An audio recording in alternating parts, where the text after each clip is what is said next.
Hello, my dear students. Welcome to my YouTube channel that's Concepts of Chemistry. Before starting today's lecture, please do subscribe my channel. My dear students, today's topic for the lecture is the Mendeleev's periodic law and a periodic table. You can see the picture of Dmitry Mendeleev sir on the screen, the scientist who is generally credited with the development of the modern periodic table. So now let's discuss some points given by him one by one.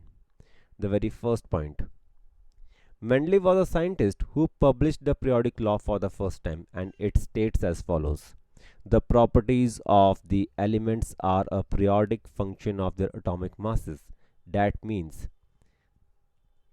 periodic recurrence of the properties of the elements are dependent on their atomic masses only. Now let's come to the second point.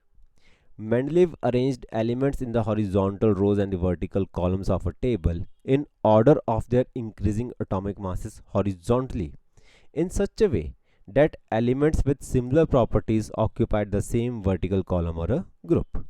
To understand this point, let's come to the Mendeleev periodic table. So this is the periodic table. Here you can observe that in the horizontal rows, the atomic masses of the elements are increasing one by one. So it is increase in atomic masses. You can easily observe that. According to this classification, the elements which came in the same vertical column will have the same chemical properties. So here, like hydrogen, sodium, copper, silver, gold will have the same chemical properties.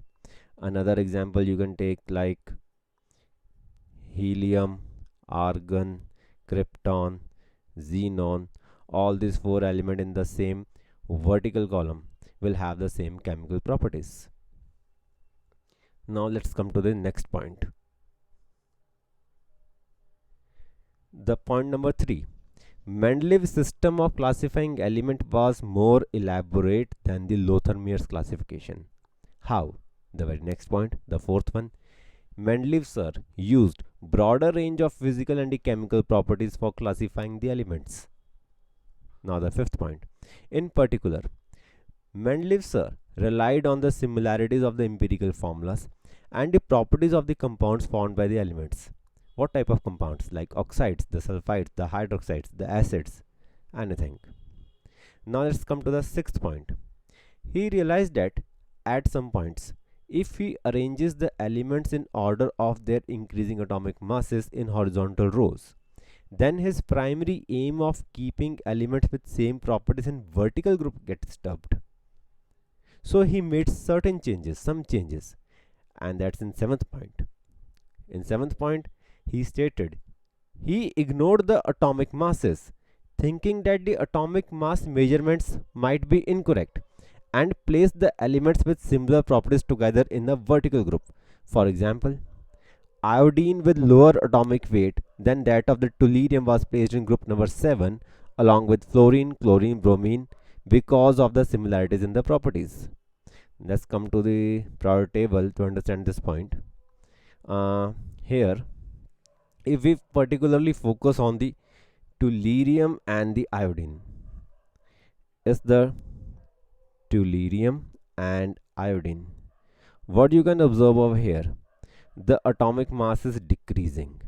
The atomic mass of tellurium is 127. It got decreased now 126.9 because Mendeleev sir wanted to keep the iodine with chlorine and bromine because iodine has the properties that were same as that of the chlorine and bromine. So now let's come to the very next point. The point number 8. Keeping the primary aim of arranging the elements with similar properties in the same group, he proposed that some of the elements were still undiscovered and therefore left several gaps in the table. Let's come to the periodic table again. Here are certain gaps. Here are several gaps. This gap, this gap, this gap, the gap, because Mendeleev sir has left some gap because he knew that these elements are still undiscovered. So he predicted some of their properties, and according to that prediction, he left the gaps in the table for their particular positions.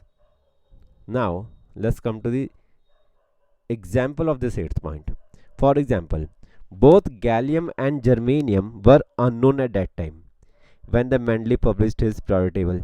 He left a gap under aluminium and a gap under silicon and called these elements as Aka aluminum and Aka silicon. Mendeleev predicted not only the existence of gallium and germanium but also described some of their general physical properties, and these elements were discovered later. Let's come to the periodic table to understand this point, the example of this point. Now you can see that like this gallium, it is under aluminium. The germanium, it is under silicon. When the Mendeleev published his periodic table, the gallium and germanium were not known.